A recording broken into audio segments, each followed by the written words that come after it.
Hello guys, welcome to Viva Classes. I hope you like my videos. If you like my videos, please like, share and subscribe our channel. आप लोगों का support हम लोगों के लिए बहुत ज्यादा जरूरी है। तो चलिए सबसे इम्पोर्टेंट चैप्टर इस टर्म के लिए कैश फ्लो स्टेटमेंट। डिफिकल्ट लगता है, आई नो, बट अगर आप अच्छे तरीके से इसकी एक्टिविटीज पर ध्यान दें, खास तौर पे ऑपरेटिंग एक्टिविटी और एडजस्टमेंट, तो शायद ये आसान लगना लग जाए। थोड़ी प्रैक्टिस कीजिए, टाइम है आपके पास। सबसे ज्यादा इस चैप्टर को लेकर, एनपीओ को लेकर थोड़ी दिक्कत बच्चों को महसूस होती है, तो सब्सक्रिप्शन की प्रैक्टिस कीजिए, उसके जो स्पेसिफिक फंड जो भी टर्म्स है उन पर प्रैक्टिस कीजिए, कैश फ्लो स्टेटमेंट पर काफी प्रैक्टिस कीजिए। हम भी अच्छे अच्छे क्वेश्चंस लेकर आएंगे आप लोगों के लिए ज्यादा से ज्यादा, सो दैट आप लोगों को भी और एडजस्टमेंट और चीजों के बारे में नॉलेज हो। चलिए फटाफट से कैश फ्लो स्टेटमेंट रिवाइज करते हैं। इसका फॉर्मेट क्या होता है, दिमाग में फीड करना जरूरी है इसके लिए। तो देखिए, सबसे पहले आपको पता है 3 एक्टिविटीज होती है, ऑपरेटिंग एक्टिविटी, इन्वेस्टिंग एक्टिविटी और फाइनेंसिंग एक्टिविटी। एक बात जो सबसे जरूरी है कैश फ्लो स्टेटमेंट के लिए, वो ये जानना है कि कोई भी ऐसी एक्टिविटी जिसमें कैश इन्वॉल्व नहीं होगा वो कैश फ्लो स्टेटमेंट में नहीं आएगी। यानी अगर आपको एडजस्टमेंट में लिखा है क्रेडिट परचेज ऑफ फर्नीचर या फिर क्रेडिट सेल ऑफ गुड्स, इस तरीके की, क्रेडिट परचेज ऑफ फर्नीचर या क्रेडिट परचेज ऑफ मशीनरी, या बोनस इशू करा आपने, तो इसका जो इम्पैक्ट है वो कैश पर नहीं पड़ता। जो कैश फ्लो स्टेटमेंट है वो कैश का इन और आउट रिकॉर्ड करती है। यानी कैश फ्लो स्टेटमेंट में प्लस कब होता है, जब कैश का इनफ्लो होता है। आउट जब होगा, यानी कैश आउटफ्लो जब होगा, तब सबट्रैक्ट किया जाता है। इसके अलावा प्लस माइनस क्यों हो रहा है उसका हम रीजन भी आपको बताएंगे, बट जनरल रूल यही है। अगर आप फाइनेंसिंग और इन्वेस्टिंग एक्टिविटी देखेंगे, वहां तो टेंशन लेने की जरूरत ही नहीं है। जब फर्म के पास पैसा आएगा तब ऐड, जब फर्म के पास पैसा जाएगा उन दोनों एक्टिविटी से माइनस। हाँ, थोड़ी ऑपरेटिंग एक्टिविटी में गड़बड़ है, इस रूल से थोड़ा सा दिक्कत लगती है, बट अगर आप इसे ध्यान से समझेंगे, अभी भी हम आपको समझाएं, तो भी आप लोग बड़े आराम से ऑपरेटिंग एक्टिविटी कर लेंगे। तो एंड तक इसको देखिए, सारी एडजस्टमेंट हमने समझाई है, सारी कैश फ्लो स्टेटमेंट का फॉर्मेट बताया है। पूरा चैप्टर हम कोशिश करेंगे जल्दी से जल्दी कवर करें। तो सबसे पहले देखिए, मैंने ऊपर लिखा है cash flow from operating activity, और जो ये वाला पार्ट है ये मैंने अभी फॉर्मेट में ही ले लिया क्योंकि बैक करना पड़ता है, पीछे पेज पलटना पड़ता, तो यहाँ पर थोड़ा सा कंटिन्यूटी में हो जाता है। तो ये पार्ट जो है, जो मैंने ग्रीन पार्ट से लिखा है, ये वर्किंग नोट में शो होगा, और सबसे पहले स्टार्टिंग इसी से होती है ऑपरेटिंग एक्टिविटी की। तो अब वर्किंग नोट में जाते हैं, और वर्किंग नोट के लिए हमने WN लिख रखा है आगे जाकर। तो वर्किंग नोट में आपके पास है प्रॉफिट आफ्टर टैक्स। सबसे पहले स्टार्टिंग ही प्रॉफिट आफ्टर टैक्स से होती है। अब आपको प्रॉफिट दे रखे होंगे 2 सालों के। अगर प्रीवियस ईयर का 5 लाख है और करंट ईयर का 7 लाख है, तो 2 लाख रुपए आपका करंट प्रॉफिट हो गया। इतना हमेशा याद रखना कि आपने क्या करना है, current year minus previous year कर ही आंसर निकालना है। अब कभी कभी क्या होता है कि करंट ईयर में 1 लाख का प्रॉफिट और प्रीवियस ईयर में लॉस है, तो लॉस नेगेटिव है और ये भी नेगेटिव है, तो नेगेटिव नेगेटिव प्लस हो जाएगा, इस बात का ध्यान रखिएगा। तो पहली चीज, प्रॉफिट आफ्टर टैक्स कैसे निकलेगा, current year minus previous year. सारी चीजें यहाँ पे current year minus previous year निकलती हैं। इसके अलावा क्या ध्यान रखने की जरूरत है, एग्जाम में कई बार प्रॉफिट ही नहीं दे रखा होता, तो बच्चे घबरा जाते हैं, तो घबराने की जरूरत नहीं है। तब स्टार्टिंग जनरल रिजर्व ही आपके पास प्रॉफिट आफ्टर टैक्स, यानी स्टार्टिंग इससे हो जाएगी। तो अगर आपका जनरल रिजर्व पहले 3 लाख का था, अब 7 लाख का हो गया, तो जो 4 लाख रुपए बढ़ा है वो आपने इस साल के प्रॉफिट में से ही ट्रांसफर किया है, तब आपका स्टार्टिंग पॉइंट ये हो जाएगा। Clear, transfer to general reserve, और उसके बाद बाकी चीजें आप ऐड करेंगे। तो घबराना नहीं है, 2 चीजें हमने आपको बता दी। और अगर मजे की बात यह है कि आपको पहले से ही profit before tax and extraordinary item दे दे, तो आपको ये वाला ग्रीन वाला पोर्शन करना ही नहीं है। तो सबसे पहले लॉस का केस आपको बताया। दूसरा, अगर आपको P&L नहीं दे रखा तो घबराना नहीं है, जनरल रिजर्व देखना है बढ़ रहा है, तो पहली स्टार्टिंग यहां पर कर दो ट्रांसफर टू जनरल रिजर्व से, और फिर आप बाकी चीजें ऐड करेंगे, ठीक है। और अगर आपको प्रॉफिट बिफोर टैक्स दिया फिर तो और भी अच्छी बात है, ये वाला पोर्शन आपको नहीं करना। तो इस पोर्शन में क्या करना होता है, प्रॉफिट आफ्टर टैक्स में डेप्रीसिएशन ऐड कर देते हैं। It is provision for tax during the year. ये इसलिए ऐड करा जाता है क्योंकि आफ्टर टैक्स है प्रॉफिट, और टैक्स जो है वो एंड में हमें माइनस करना चाहिए। फाइनली जब हम सारा कुछ कर लेंगे तो यहाँ माइनस करना चाहिए। तो फिलहाल है तो ये पैसा भी गया है इससे, लेकिन अभी फिलहाल हम इसलिए ऐड कर रहे हैं। तो देखो, ऐड करने का रीजन भी हम बता रहे हैं कि प्रोविजन फॉर टैक्स इसमें से सबट्रैक्टेड है और उसे साल के एंड में माइनस होना चाहिए था, तो इसलिए अभी हमने उसको ऐड कर दिया। ट्रांसफर टू जनरल रिजर्व, आपका जनरल रिजर्व बढ़ रहा है पिछले साल से, और ये पैसा कहीं नहीं जा रहा आपके पास, कैश आउटफ्लो नहीं हो रहा, पर आप प्रॉफिट को फिर भी कम कर रहे थे। तो ऑपरेटिंग एक्टिविटी में आपको ट्रू कैश प्रॉफिट जानना है। तो जो भी आपने प्रॉफिट में से ऐसे खर्चे माइनस करे जिनसे पैसा कहीं नहीं गया, वो आप वापस एड बैक कर दोगे, या कोई ऐसे खर्चे आपने माइनस करे हैं जो थे ही इन्वेस्टिंग और फाइनेंसिंग के, तो वो भी आप इसमें वापस एड बैक कर दोगे, सो दैट हमें ऑपरेटिंग कैश प्रॉफिट पता लग सके। 2 वर्ड ध्यान रखनी है, operating cash profit. Operating activity होती है जिसका आप बिजनेस करते हो, जैसे अगर आप कपड़े बनाने का बिजनेस करते हो तो कपड़े की एक्टिविटी से होने वाला जो प्रॉफिट है, कैश प्रॉफिट, वो आपने लिखना है। तो प्रोविजन फॉर टैक्स ऐड कर दिया, अगर जनरल रिजर्व बढ़ रहा है तो वो ऐड कर देना, अगर किसी भी तरीके का डिविडेंड है, जैसे फॉर एग्जांपल अगर आपके पास इंटरिम डिविडेंड है या फाइनल डिविडेंड है, तो वो भी आप इसमें ऐड कर दीजिएगा। अगर आप इसके बारे में ज्यादा जानना चाहते हैं तो इनकी प्रॉपर वीडियो में जाइए। अभी फिलहाल इतना ही काफी याद रखो कि डिविडेंड अगर दिख जाए तो टेंशन नहीं लेना, इंटरिम डिविडेंड हो या फाइनल डिविडेंड हो, ऐड कर दो यहाँ पर, ठीक है। और टैक्स रिफंड अगर है तो यहाँ से क्या कर दिया जाता है, माइनस कर दिया जाता है। कोई भी एबनॉर्मल लॉस है अगर इस प्रॉफिट में से सब्ट्रैक्टेड है, जैसे लॉस बाय फायर हो गया या लॉस बाय थेफ्ट हो गया, वो अगर माइनस है तो आपने वापस ऐड बैक करना है। सिमिलरली कोई एबनॉर्मल गेन हुआ था, अगर कोई लॉस हुआ था, इंश्योरेंस क्लेम मिल गया था आपको, वो आपने ऐड कर रखा है, तो आप इसमें से माइनस कर देना। इसको बोलते हैं एक्स्ट्रा ऑर्डिनरी आइटम्स। तो आपके पास जो प्रॉफिट आएगा, profit before tax and extraordinary item आ जाएगा। तो इन चीजों को एडलेस किया हमने, प्रोविजन फॉर टैक्स ऐड कर दिया ड्यूरिंग द ईयर वाला, जो भी है मेड बेसिकली करंट ईयर वाला होता है आपके पास, ठीक है। और transfer to general reserve, dividend paid any type, tax refund minus कर देना, कोई एबनॉर्मल लॉस है तो प्लस कर देना, एबनॉर्मल गेन है तो माइनस कर देना। आपके पास पहला स्टेप आ जाएगा profit before tax and extraordinary item. ये वाला पोर्शन वर्किंग नोट में करना है, यानी ऑपरेटिंग एक्टिविटी की स्टार्टिंग इसी से होती है, profit before tax and extraordinary item, right. अब इसमें डेप्रिसिएशन, अमोर्टाइजेशन और रिटर्न ऑफ, ये तीनों चीजें ऐड हो जाती है, क्योंकि ये तीनों चीजें P&L में से माइनस है, जो कि करी भी जाती है अगर आपने प्रॉफिट एंड लॉस अकाउंट बनाया, लेकिन इससे पैसा कहीं नहीं जाता। तो कैश फ्लो कहता है कि सर जो भी पैसा आपके पास है और आपने P&L में से माइनस किया हुआ था किसी खर्चे के नाम से, तो अभी फिलहाल आप वापस जोड़ के दो मुझको, ताकि मैं बिजनेस के पास कितना कैश पड़ा हुआ है वो अंदाजा लगा सकूं। तो डेप्रिसिएशन टैंजिबल एसेट पे लगता है, अमोर्टाइजेशन इनटैंजिबल एसेट पे लगता है, और जो फिक्टिशियस एसेट्स होती हैं वो रिटर्न ऑफ होती है। तो ये तीनों चीजें आपके पास यहाँ पर ऐड हो जाती हैं। अगर आपको किसी भी फिक्स एसेट को बेचकर लॉस हुआ है तो वो आप वापस ऐड कर दो, जो कि आपने प्रॉफिट लॉस में से माइनस कर रखा है, उल्टा रिवर्स गियर करनी है। क्योंकि जो ये वाली एक्टिविटी, ये क्यों आपने ऐड करा, बिकॉज इससे पैसा कहीं नहीं गया इसलिए ऐड करा। ये आपने क्यों ऐड करा, क्योंकि ये फाइनेंसिंग एक्टिविटी है सर, यहाँ से आपको हर वो एक्टिविटी हटानी है जो ऑपरेटिंग के अलावा, यानी फाइनेंसिंग इन्वेस्टिंग। अगर प्रॉफिट हुआ होगा तो आपने इसमें ऐड कर रखा होगा, माइनस कर दो। सेम रीजन, ये फाइनेंसिंग है इसलिए हटा रहे हैं। अगर आपका प्रोविजन फॉर डाउटफुल डेट बढ़ा है तो सिर्फ बढ़ा है डाउट, पैसा कहीं नहीं गया, सिर्फ डाउटफुल डेट बढ़ा है। जैसे कि अगर आपको पिछले साल डेटर पे डाउट हो रहा था 5,000, अब आपने 7,000 का डाउट क्रिएट करा है, तो 2,000 आपने इस साल P&L से निकाले होंगे, लेकिन ये पैसे अभी खर्च नहीं हुए हैं। तो ये हम क्या करेंगे, वापस जो है इसमें पैसे ऐड कर देंगे। इसके अलावा अगर कोई interest receive, rent receive, dividend receive हुआ है तो वो माइनस कर देंगे, क्योंकि ये ऐड हुआ है इसमें। माइनस क्यों करेंगे, क्योंकि ये आपकी इन्वेस्टिंग एक्टिविटी की वजह से रिसीव हुआ है, राइट। तो ऊपर जितनी भी चीजें हैं ये एडलेस क्यों हुई, बिकॉज या तो उनसे पैसा कहीं नहीं गया, या वो फाइनेंसिंग या इन्वेस्टिंग एक्टिविटी, तो वो चीजें हमने प्लस माइनस करी है। यहाँ पे कैश इनफ्लो आउटफ्लो वाला रूल नहीं लगा, लेकिन बाकी सब जगह कैश इनफ्लो आउटफ्लो का रूल लगता है, इसके बाद भी लगेगा। तो यहां तक हम पहुंच गए। जब हम ये वाला पोर्शन कर लेते हैं तो हमारे पास आ जाता है ऑपरेटिंग प्रॉफिट आ गया, ठीक है। Operating profit before working capital changes, ये अमाउंट अपने इंटरनल कॉलम में ही लिखना है, या आप एक लाइन और खींच सकते हैं, आपकी मर्जी है। तो यहाँ पर आपके पास ये अमाउंट आ गया, operating profit before working capital changes. अब यहाँ करंट एसेट और करंट लायबिलिटी का ट्रीटमेंट होता है, ठीक है। तो आपके पास decrease in current asset, decrease in current asset से क्या हो रहा है, करंट एसेट बिक रही है, पैसा आ रहा है, इसीलिए आप प्लस कर रहे हो। इंक्रीज इन करंट लायबिलिटी, यानी आप और उधार ले रहे हो, पैसा आ रहा है इसलिए यहाँ ऐड हो रहा है। यहाँ लॉजिक अलग था, लेकिन अब यहाँ पर फिर से वही लॉजिक स्टार्ट हो गया जो हमने आपको कहा था, कैश आएगा तो प्लस, कैश जाएगा तो माइनस, ठीक है। डिक्रीज इन करंट एसेट और इंक्रीज इन करंट लायबिलिटी, ये प्लस होता है। और जब इंक्रीज इन करंट एसेट, इसका मतलब करंट एसेट और आ रही है, पैसा खर्च हो जाएगा। डिक्रीज इन करंट लायबिलिटी, यानी आप लायबिलिटी पे ऑफ कर रहे हो तो आपकी लायबिलिटी कम हो रही है, आपके लिए भी माइनस हो गया, राइट। इसके बाद आपके पास आ जाता है कैश जनरेटेड फ्रॉम ऑपरेशन। तो देखा जाए तो ज्यादा मुश्किल नहीं है, बस अपने दिमाग में एक मोटिवेशन पार्ट देना जरूरी है कि हम इसे कर सकते हैं और कर लेंगे, राइट। आजकल तो इसको मेम भी बहुत अच्छा चल रहा है। चलिए, कैश जनरेटेड फ्रॉम ऑपरेशन, इसमें से हम माइनस करेंगे टैक्स पेड, लेकिन कितना, जितना आपने टैक्स पे करा उसमें से रिफंड को सब्ट्रैक्ट करके ही पे करेंगे, राइट। और फिर आपके पास एबनॉर्मल लॉस जो आपने ऊपर ऐड किया था उसे माइनस कर देना, और कोई एबनॉर्मल गेन अगर माइनस कराता है एक्स्ट्राऑर्डिनरी आइटम तो उसको प्लस कर देना, ठीक है। टैक्स को कितना पे करना है, टैक्स में से टैक्स रिफंड को माइनस करना, ठीक है। या आप ऐसा भी याद रख सकते हैं, जितना भी आपका टैक्स है वो लिख दो, प्लस रिफंड ऐड कर दो, ये भी कर सकते हो आप। रिफंड यहाँ पर बाहर ऐड कर दो टैक्स रिफंड, क्योंकि ऊपर आपने माइनस कर दिया, यहाँ ऐड कर दोगे तो कैंसिल आउट इफेक्ट हो जाएगा।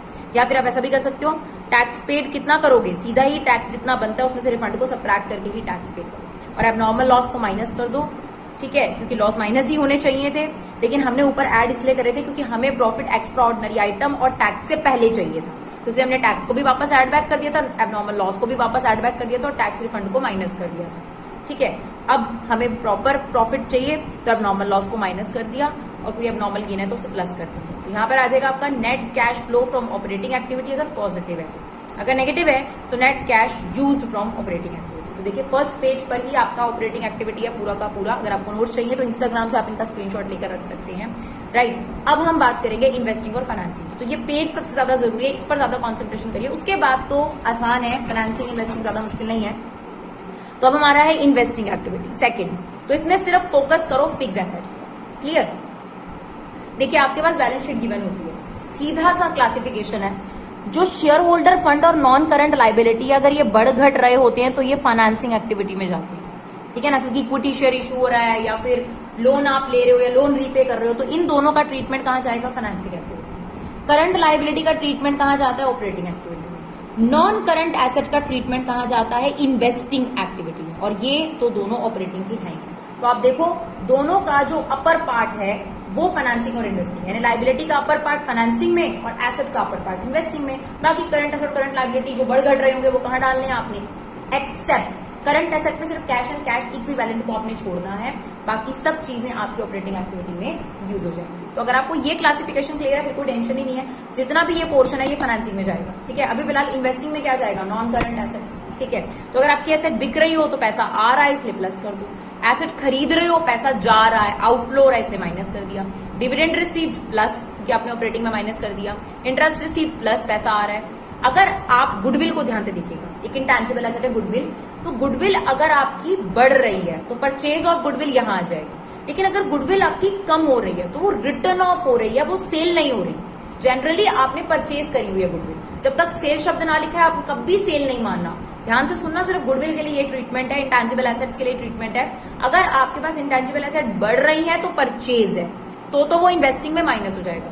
लेकिन अगर इंटेंजिबल एसेट कम हो रही है, गुडविल पेटेंट, तो इसका मतलब वो रिटर्न ऑफ हो रही है, और रिटर्न ऑफ हो रही है तो वो ऑपरेटिंग एक्टिविटी में प्लस होती है, जहां हमने आपको स्टार्टिंग में बताया यहां पर रिटर्न ऑफ ऐड हो जाएगा। ठीक है, ये चीज ध्यान रखनी है। हाँ, अगर स्पेसिफिकली लिखा है कि गुडविल सेल हुई है या फिर पेटेंट सेल हुआ है, दैट्स अ डिफरेंट कंसेप्ट। लेकिन अगर कुछ नहीं गिवन तो यही मान के चलना, अगर बढ़ रही है तो इन्वेस्टिंग और अगर कम हो रही है तो रिटर्न ऑफ यानी ऑपरेटिंग में चला जाएगा। अब आपके पास यहाँ पर से क्या निकल कर आ जाता है, नेट कैश फ्लो या use from investing activity depending upon कि पॉजिटिव आ रहा है नेगेटिव। पॉजिटिव आए तो फ्लो, नेगेटिव आए तो यूज। ठीक है, थर्ड फाइनेंसिंग एक्टिविटी हमने आपको बता दिया। फाइनेंसिंग एक्टिविटी पूरे तरीके से शेयर होल्डर फंड और नॉन करंट लाइबिलिटीज पर फोकस्ड है। तो अगर आपके डिवेंचर्स इशू हो रहे हैं या शेयर्स इशू हो रहे हैं या बॉन्ड इशू हो रहा है या आप लोन ले रहे हैं, किसी भी तरीके का लोन ले रहे हैं, ये सीधी सी बात है, लोन से लेना देना इसका।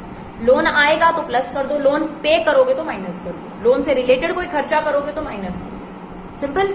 तो इशू ऑफ डिवेंचर्स या issue of share plus redemption of debenture का मतलब होता है उनकी रीपेमेंट करना या लोन की रीपेमेंट करना या बायबैक ऑफ शेयर्स मतलब शेयर्स को वापस खरीदना या प्रेफरेंस शेयर की रिडम्पशन करना। रिडम्पशन मतलब होता है रीपेमेंट। जब आप इनको इशू करोगे तो पैसा आएगा प्लस, जब आप इन चीजों को रिडीम करोगे या रीपे करोगे तो पैसा जाएगा माइनस। इंटरेस्ट पे क्यों करते हैं, क्योंकि हमने लोन लिया। डिविडेंड पे क्यों करते हैं, क्योंकि हमने शेयर इशू करे हैं। तो ये सारे खर्चे आप इसीलिए कर रहे हो बिकॉज आपने लोन लिया, तो इसे हमने माइनस कर दिया। इसके अलावा अगर बैंक ओवरड्राफ्ट कम हो रहा है तो आपने पे कर दिया, माइनस कर देना, और बैंक ओवरड्राफ्ट बढ़ रहा है तो आपने और लोन लिया है, प्लस कर देना। ठीक है, तो जितने भी लोन एस्पेक्ट है वो यहाँ पर आ जाएंगे। लोन लिया है तो प्लस, दिया है तो माइनस। ठीक है जी, यहाँ से भी आपके पास आ गया नेट कैश फ्लो या फिर यूज फ्रॉम फाइनेंसिंग एक्टिविटी। तो ये दोनों एक्टिविटी इजी है बच्चों, आपको सिर्फ ऑपरेटिंग पे काम करने की जरूरत है। ये भी अच्छे तरीके से कर लो क्योंकि ये इजी है। उसको भी ध्यान दो कि हम पूरा क्वेश्चन बड़े आराम से कर सकते हैं, क्योंकि एक सिर्फ ऑपरेटिंग पे ध्यान देने की जरूरत है, बाकी पोर्शन नॉर्मल है।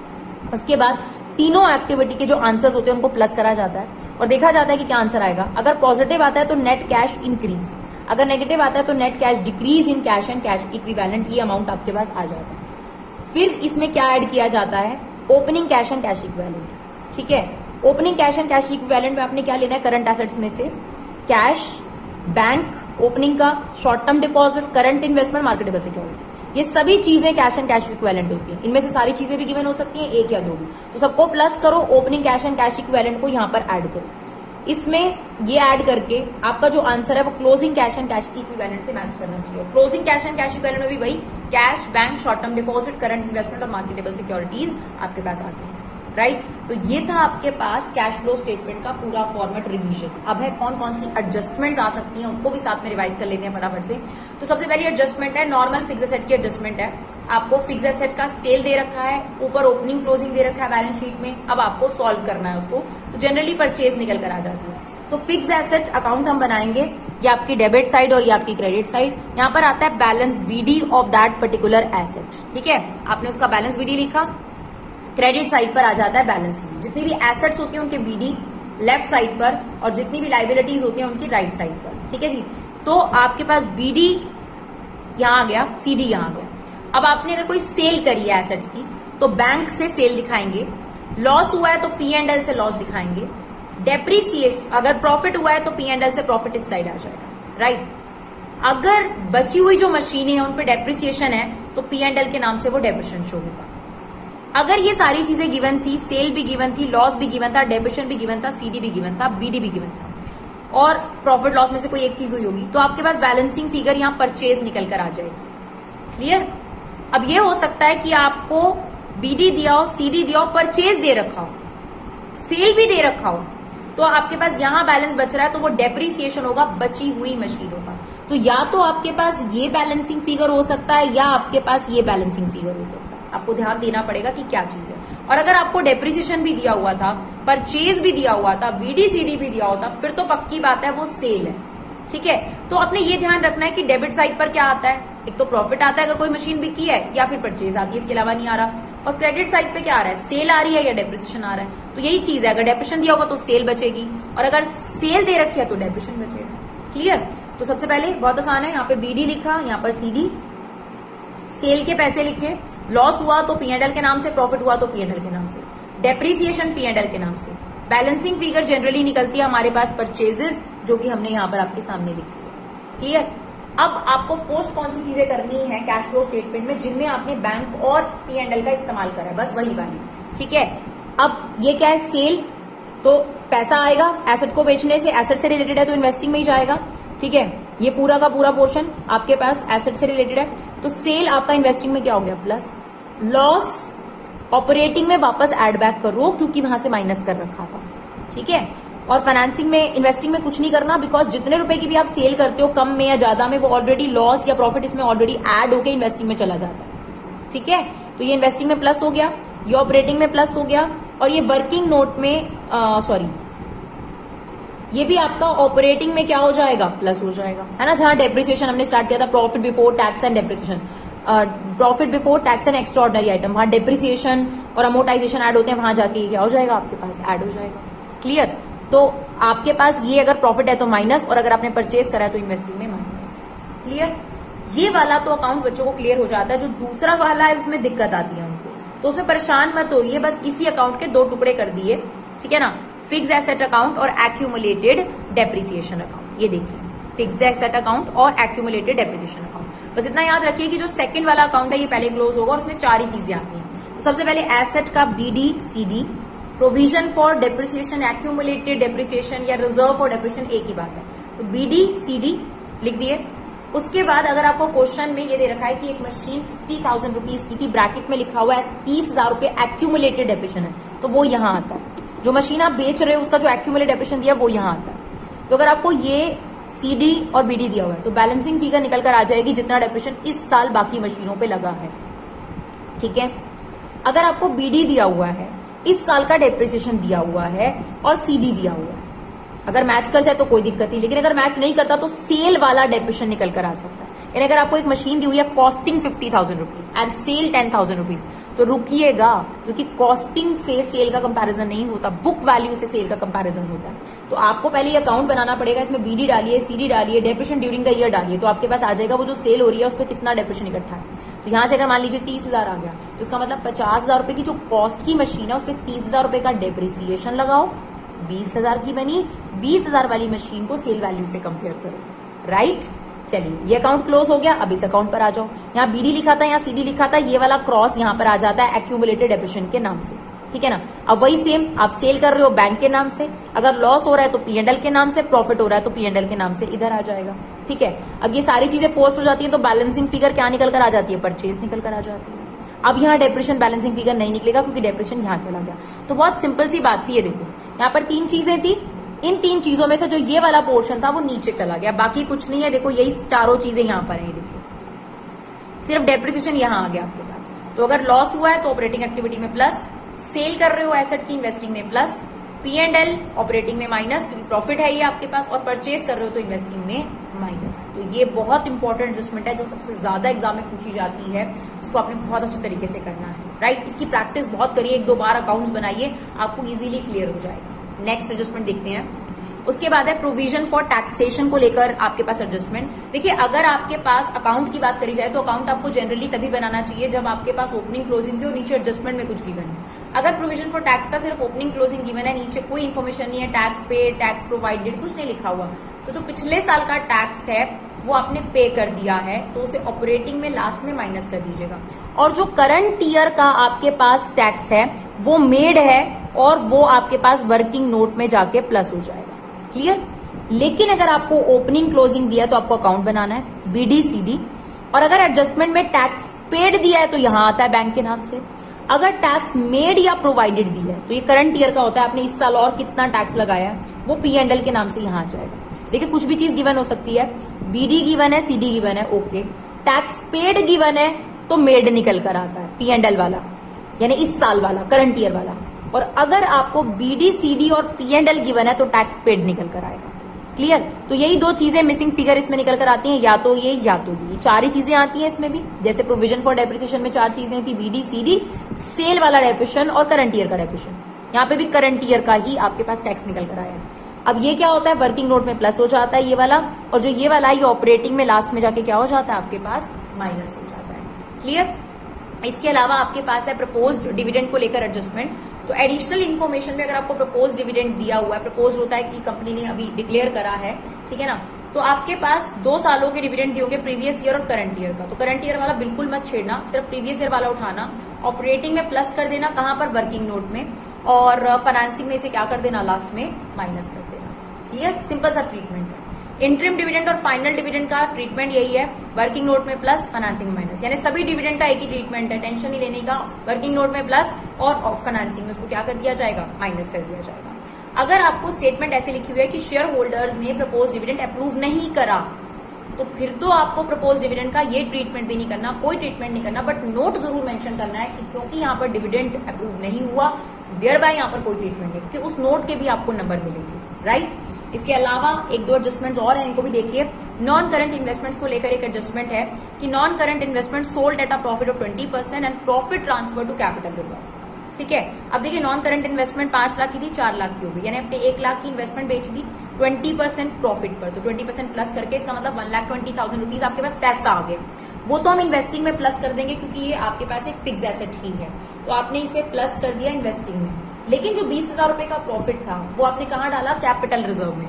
तो जो कैपिटल रिजर्व होगा ना वो आपका इंक्रीज हो रहा होगा प्रीवियस ईयर से करंट ईयर में। मान लीजिए अगर वो 1 लाख का था तो 1,20,000 का हो रहा है, तो आप उस ट्रीटमेंट को काट दीजिए कैपिटल रिजर्व को, क्योंकि उसका कोई ट्रीटमेंट नहीं करना, हो गया उसका ट्रीटमेंट। लेकिन अगर ये लाइन नहीं लिखी होती, ठीक है, तो आपने जो ये 20,000 रुपए का प्रॉफिट है ये कहाँ ऐड कर रखा होता, फिर ऑपरेटिंग एक्टिविटी यानी P&L में ऐड कर रखा हो, तो वहां से माइनस करना पड़ता है, समझ गए। अब कैपिटल रिजर्व की जगह सिक्योरिटी प्रीमियम रिजर्व या कोई और रिजर्व भी हो सकता है कि उसमें डाल दिया, तो बस आपने क्या करना है, इन्वेस्टिंग में ट्रीट करो, और उस रिजर्व को अगर उतने ही अमाउंट से बढ़ता हुआ देखोगे तो उस रिजर्व को काट दो, उसका कोई ट्रीटमेंट नहीं करना, ठीक है जी। इसके अलावा जैसे अगर आपको कहा जाता है कि कंपनी बोनस शेयर इशू कर रही है, ध्यान से सुनिएगा, कंपनी बोनस शेयर इशू कर रही है। अगर कंपनी बोनस शेयर इशू कर रही है और बताया है कि आपके पास 2 लाख रुपए के आपने बोनस शेयर इशू करे, और जब आप इक्विटी को ध्यान दे रहे हो तो इक्विटी 5 से 7 यानी 2 लाख रुपए की बढ़ी है, तो इसका मतलब वो जो इक्विटी शेयर कैपिटल बढ़ी है वो पूरी बोनस शेयर से बढ़ी है, और बोनस शेयर से पैसा नहीं आता, तो आपने उसका कोई ट्रीटमेंट नहीं करना, इक्विटी शेयर को काट देना है कि वो 2 लाख रुपए बढ़ा तो है लेकिन पैसा कोई नहीं आया, सिर्फ कंपनी के जो एग्जिस्टिंग शेयर होल्डर्स थे उनको कंपनी ने बोनस के तौर पर दिया, इज इट ओके। वहां पर भी आपने चीज को काट देना है, क्लियर। उसके बाद आपके पास ये चीज हो गई आपके पास। अगर क्वेश्चन में एक और चीज इक्विटी डिविडेंड मेंशन है कि इक्विटी को आप डिविडेंड दे रहे हैं 15,000 12,000 या कोई परसेंटेज दे रखी है, तो ये ऑब्वियस याद रखना है कि प्रेफरेंस को जरूर डिविडेंड देना ही देना है। और प्रेफरेंस को कितना डिविडेंड देना है, उनकी परसेंटेज प्रेफरेंस के आगे लिखी होती है, उतना ही शेयर का देना है। और अगर आपको ये बता रखा हो कि ये जो शेयर आपने इशू करे हैं ये 1 अप्रैल को करे हैं, जब भी इशू करें उस हिसाब से ही आपने डिविडेंड निकालना है, ठीक है। और अगर आपको कुछ नहीं मेंशन कर रखा कि ये शेयर इशू कब करे या शेयर रिडीम कब करे, तो साल के एंड में ही इशू और साल के एंड में ही रिडीम मानना है, क्लियर। इसके अलावा एक हिडन एडजस्टमेंट होती है डिबेंचर्स या लोन पर जो परसेंटेज लिखी हुई होती है, दैट इज वेरी ऑब्वियस कि आप इनको इंटरेस्ट जरूर पे करोगे। ऐसा हो ही नहीं सकता कि आपने इंटरेस्ट नहीं पे करा हो, दैट्स वेरी ऑब्वियस। बिना इंटरेस्ट पे करे हम डिफॉल्टर नहीं बन जाएंगे और फिर तो भाई हमारी सिक्योरिटीज हैं उनको भी गिरवी रखे हुए हैं बेच देंगे। तो जनरली ये ऑब्वियस एडजस्टमेंट है कि आपके पास जो डिबेंचर्स हैं या लोन है इन पर आपने इंटरेस्ट दिया होगा, ठीक है। तो अगर मान लीजिए 5 लाख से 7 लाख डिबेंचर्स हो गए, अगर ये कहता है कि आप कुछ भी नहीं दे रहा, तो आप ये मान के चलो कि ये डिबेंचर 2 लाख के साल के एंड में इशू हुए थे, तो आपने इंटरेस्ट कितने पे देना है, 5 लाख रुपए। तो 5 लाख रुपए का जो भी इंटरेस्ट आएगा 10% 12% जो भी दे रखा उसे ऑपरेटिंग में प्लस और फाइनेंसिंग में माइनस कर दीजिएगा। क्यों? क्योंकि ये ऑपरेटिंग में से ऑलरेडी सब्ट्रैक्टेड है, ऑपरेटिंग एक्टिविटी का पार्ट नहीं है, इसलिए ऑपरेटिंग में वापस प्लस कर दिया।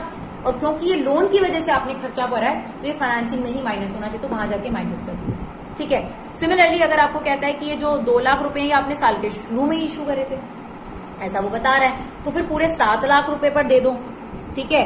मान लो 10% आपके पास इंटरेस्ट है तो 70,000 रुपए इंटरेस्ट दे दो। ट्रीटमेंट यही है, ऑपरेटिंग में प्लस और फाइनेंसिंग में माइनस। जैसे हमने लोन लिया, लोन रीपे हो गया, अब रीपे अगर कुछ नहीं बता रखा कब है, तो फिर ये रीपे एंड में हुआ होगा, तो पूरे 7 लाख पर ही आपको इंटरेस्ट देना पड़ेगा, 70,000 रुपए ऑपरेटिंग में प्लस फाइनेंसिंग में माइनस। लेकिन अगर वो बता देता है कि ये आपने साल के शुरुआत में ही रिडीम कर दी, तो फिर 4 लाख रुपए पे इंटरेस्ट बनता है, 40,000 रुपए। लेकिन अगर वो कहता है कि मैंने ये 2 लाख रुपए अक्टूबर में रिडीम करे, कब रिडीम करे, अक्टूबर में, तो आप एक काम करो, अप्रैल मई जून जुलाई अगस्त सितंबर 7 लाख रुपए का लोन पर आप 6 महीने का इंटरेस्ट लगाएंगे, क्योंकि अक्टूबर तक यही लोन था, 10% अक्टूबर तक 6 महीने का, और फिर उसके बाद आपका लोन 4 लाख रुपए का रह गया था, 10% 6 महीने का। इससे आपके पास जो इंटरेस्ट आएगा वो ऑपरेटिंग में प्लस और फाइनेंसिंग में माइनस। तो ये था आपका पूरा cash flow statement with adjustments with format. I hope आपको इससे काफी हेल्प मिलेगी। अगर आप एग्जाम देने जा रहे हैं उससे पहले भी आप इसे पढ़ सकते हैं, और अगर आप एक बार चैप्टर को रिवाइज करना चाहते हैं कि आप प्रिपेयर करने से पहले, तो भी आपके लिए काफी यूजफुल वीडियो है। इन्हें शेयर जरूर करिए, हमें सपोर्ट करिए। Thank you so much guys for love and support. Keep supporting Hiba classes.